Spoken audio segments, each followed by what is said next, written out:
Hi hello welcome back to my channel. It's me Jinsha. ചാനലിൽ ഒരുപാട് videos upload ചെയ്തിട്ടുണ്ടെങ്കിലും നമ്മളിങ്ങനെ നേരിട്ട് സംസാരിക്കുന്ന വീഡിയോ ഫസ്റ്റ് ടൈം ആണ്. അപ്പം ഒരുപാട് തെറ്റുകളും അബദ്ധങ്ങളൊക്കെ ഉണ്ടാവും. നിങ്ങൾ എല്ലാവരും ക്ഷമിക്കുന്നു കരുതുന്നു. ഇന്ന് നമ്മുടെ ഈ വീഡിയോയുടെ വിഷയം എന്ന് പറയുന്നത് എമ്പുരാൻ സിനിമയാണ്. അപ്പൊ നിങ്ങൾ വിചാരിക്കും ഇതിനെപ്പറ്റി ക്രിട്ടിസൈസ് ചെയ്യാൻ വന്നിരിക്കുകയാണ് ഞാനെന്ന്. ഒരിക്കലല്ല, ഞാനൊരു സിനിമാ നിരൂപകയൊന്നുമല്ല, പക്ഷെ ഒരു നല്ല സിനിമ ആസ്വാദകയാണ്. അതുകൊണ്ട് തന്നെ എമ്പുരാനെ കുറിച്ച് കുറച്ച് കാര്യങ്ങൾ എനിക്ക് പറയണം എന്ന് തോന്നി.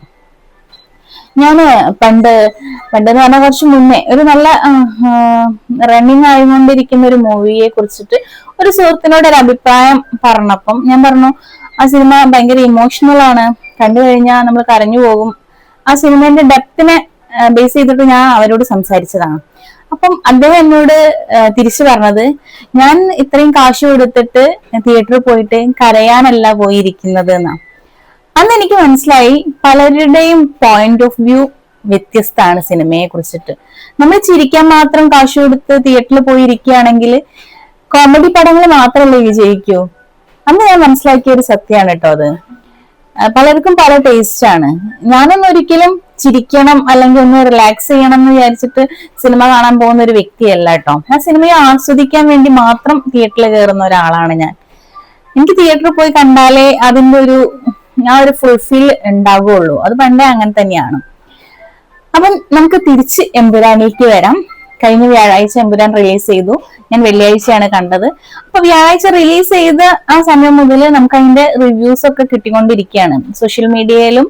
പിന്നെ നമ്മൾ അടുത്ത സുഹൃത്തുക്കൾ കണ്ട് വന്നവരൊക്കെ അഭിപ്രായം പറയുന്നുണ്ട്. പക്ഷെ സിനിമ കാണാത്തൊരു വ്യക്തി എന്നോട് വന്നിട്ട് പറഞ്ഞു, സിനിമ എമ്പുരാൻ കണ്ടോ? അപ്പൊ ഞാൻ പറഞ്ഞു, ഇല്ല, ഞാൻ വെള്ളിയാഴ്ചത്തേക്കാണ് കാണാൻ പോകുന്നത്. അപ്പൊ അവരെന്നോട് പറഞ്ഞു, ഭയങ്കര മോശം പടാണെന്നാ പറയുന്നത്, ഒരു വകയ്ക്ക് കൊള്ളില്ലാന്ന്. അപ്പൊ ഞാൻ അവരോട് ചോദിച്ചു, നിങ്ങൾ കണ്ടോ? ഇല്ല, ഞാൻ കണ്ടിട്ടില്ല, കണ്ടവര് പറയുന്നതാണ്. ഒരിക്കലും കണ്ട ഒരാളുടെ അഭിപ്രായം വെച്ചിട്ട് അല്ലെങ്കിൽ അവരുടെ പോയിന്റ് ഓഫ് വ്യൂ വെച്ചിട്ട് നമ്മളൊരു സിനിമയെ അളക്കരുത്. ഒരു സിനിമയെ നല്ല നമ്മൾ ഒന്നിനെയും അളക്കരുത്, പ്രത്യേകിച്ച് സിനിമ. അപ്പം കണ്ട വ്യക്തികൾ മുന്നോട്ട് പറഞ്ഞതാണ്. ഇപ്പൊ എന്റെ ചേച്ചിയുടെ സിനിമ പോയി ഫസ്റ്റ് ഡേ എന്നെ കണ്ടിട്ടുണ്ടായിരുന്നു. അപ്പൊ അവരും പറഞ്ഞത്, സിനിമ കൊള്ളില്ല, ഒരു കഥയും മനസ്സിലാവുന്നില്ല എന്നുള്ളൊരു രീതിയിലാണ്. അപ്പൊ ഞാൻ അവരോടൊക്കെ പറഞ്ഞത്, ഞാനൊന്ന് പോയി സിനിമ കാണട്ടെ, എന്നിട്ട് ഞാൻ അഭിപ്രായം പറഞ്ഞു തരാം എന്ന ഒരു ഉത്തരാണ് ഞാൻ കൊടുത്തത്. കാരണം എനിക്ക് നല്ല കോൺഫിഡൻസ് ഉണ്ടായിരുന്നു, സിനിമ വിജയിക്കുന്നോ സിനിമ നന്നാവുന്നല്ല, അവരുടെ കാഴ്ചപ്പാടാവില്ല എനിക്ക് സിനിമയോട് എന്ന്. കാരണം ഞാൻ ഒരുപാട് സിനിമ കണ്ട് ആസ്വദിച്ച് എക്സ്പീരിയൻസ് ഉള്ള ഒരാളാണ്. അവരൊക്കെ നല്ല സിനിമ അല്ലെങ്കിൽ നല്ല ഹൈപ്പുള്ള സിനിമകൾ വന്നാൽ മാത്രം തിയേറ്ററിൽ പോയി കാണുന്ന ഒരു കൂട്ടം ആളുകളായിരുന്നു.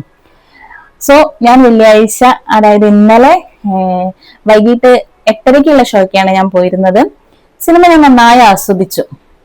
പൃഥ്വിരാജ് എന്ന് പറഞ്ഞ സംവിധായകന്റെ എല്ലാ കഴിവുകളും ആ സിനിമയിൽ ഞാൻ കണ്ടിട്ടുണ്ടായിരുന്നു. പൃഥ്വിരാജിനെ കുറിച്ചൊന്നും ഒരു അഭിപ്രായം പോലും പറയാൻ ഒരു അവകാശമോ അല്ലെങ്കിൽ ഒരു എന്താ പറയാ അത്രയ്ക്കുള്ള ഒരു വ്യക്തിയൊന്നുമല്ല ഞാൻ. എങ്കിലും ഒരു സാധാരണ സിനിമാ പ്രേക്ഷക എന്നുള്ള നിലയിൽ എനിക്ക് ഒരുപാട് ഇഷ്ടമായി ചിത്രമാണ് എമ്പുരാന്. ഒരുപാട് കഥയുണ്ടോ, ആഴത്തിലുള്ള കഥാപാത്രങ്ങളുണ്ടോ, അല്ലെങ്കിൽ അതിന് മാത്രം മൂല്യമുണ്ടോ സിനിമയ്ക്ക് എന്നൊന്നും എനിക്കറിയില്ല. പക്ഷെ ഒരു സിനിമയ്ക്ക് വേണ്ട എല്ലാ ചേരുവകളും കൂട്ടിച്ചേർന്ന ഒരു നല്ല സിനിമയായിരുന്നു എമ്പുരാൻ. ഇപ്പം സോഷ്യൽ മീഡിയയിൽ പൊതുവേ ഉള്ള ഒരു ട്രെൻഡാണ്, ഏതെങ്കിലും ഒരു മൂവി വരും, ആ വരുന്ന സമയത്ത് അതിനെപ്പറ്റി ട്രോളാനും അല്ലെങ്കിൽ അതിനെപ്പറ്റി നെഗറ്റീവ് റിവ്യൂസ് പറയാനും ഉള്ളൊരു ഒരുപാട് ഇപ്പം പ്ലാറ്റ്ഫോം നമുക്കുണ്ട് സോഷ്യൽ മീഡിയയിൽ തന്നെ. സോ അതിൽ നിന്നൊക്കെ കേട്ടത് വെച്ചിട്ട് നമ്മൾ ഒരിക്കലും ഈ സിനിമ തിയേറ്ററിൽ പോയി എക്സ്പീരിയൻസ് ചെയ്യാതിരിക്കരുത് നിങ്ങൾ ആരും.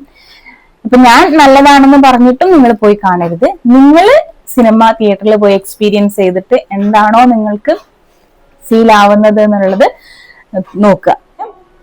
ഇപ്പൊ വെക്കേഷൻ ഒക്കെ അല്ലേ, അപ്പൊ പിള്ളേരൊക്കെ ആയിട്ട് പോയിട്ട് ഒരുപാട് വയലൻസ് ഉണ്ടോന്ന് ചോദിച്ചാല് അത്യാവശ്യം വയലൻസ് ആണ്. പക്ഷെ കുട്ടികളൊക്കെ പോയിട്ട് നമുക്കൊന്ന് എക്സ്പീരിയൻസ് ചെയ്യാം. പിന്നെ പ്രത്യേകിച്ച് നമ്മളൊരു ലാലേട്ടൻ ഫാനോ പൃഥ്വിരാജ് ഫാനോ ഒക്കെ ആണെങ്കിൽ നമുക്കത് നല്ല ഒരു എക്സ്പീരിയൻസ് ആവും. പൃഥ്വിരാജ് എന്ന നടനിലെ മോഹൻലാൽ എന്ന ഫാൻ ബോയിയെ നമുക്ക് അവിടെ കാണാൻ കഴിയും. കാരണം ഓരോ മോഹൻലാലിന്റെ ഫ്രെയിമും അതിന് മാത്രം ഫോക്കസ് ചെയ്തിട്ട്, അല്ലെങ്കിൽ മോഹൻലാലിന്റെ ഇൻട്രോകളൊക്കെ ഭയങ്കരമായിട്ട് നമ്മള് ഫാൻസുകാര് ഇഷ്ടപ്പെടുന്ന രീതിയിലുള്ള ഒരു മേക്കിംഗ് ആയിരുന്നു. സോ എനിക്ക് ഒരുപാട് ഇഷ്ടമായി. ഞാൻ ഓവറോൾ ഒരു സിനിമ എന്നുള്ള രീതിയിലാണ് പറയുന്നത്. ഇനി അതിന്റെ കഥ നല്ലതാണോ എന്ന് ചോദിച്ചാലോ, അല്ലെങ്കിൽ അത് നടക്കുന്ന കാലഘട്ടത്തെ കുറിച്ചോ അങ്ങനെയൊന്നും സെപ്പറേറ്റ് പറയാൻ ഞാൻ ഓവറോൾ ആ സിനിമ എങ്ങനെയുണ്ടോ അത് ഞാൻ പറയാണ്.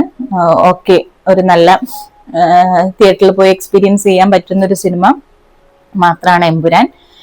പിന്നെ നമ്മള് സിനിമയായിട്ട് കാണുക ആദ്യം തന്നെ.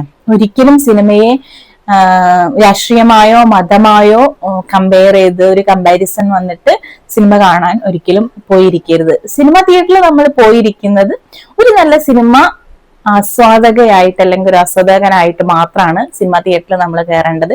ഒരിക്കലും ഞാൻ ഇന്ന രാഷ്ട്രീയക്കാരനാണ്, ഇന്ന മതത്തിലാണ് എന്നുള്ള ആ ഒരു മൈൻഡ് സെറ്റ് വെച്ചിട്ട് സിനിമ ഒരിക്കലും കാണരുത്. അപ്പം ഈ ഒരു നല്ല സിനിമയ്ക്ക് ഇതിന്റെ അണിയറയിൽ പ്രവർത്തിച്ച എല്ലാവർക്കും എല്ലാവിധ ആശംസകളും ഞാൻ നേരാണ്. അതുപോലെ തന്നെ സിനിമ വൻ വിജയമാകട്ടെ എന്ന് ആശംസിക്കുന്നു. നിങ്ങൾ എല്ലാവരും ഈ വെക്കേഷനിൽ സിനിമ തിയേറ്ററിൽ തന്നെ പോയി എക്സ്പീരിയൻസ് ചെയ്യണമെന്ന് ഞാൻ റിക്വസ്റ്റ് ചെയ്യാണ്. Thank you so much.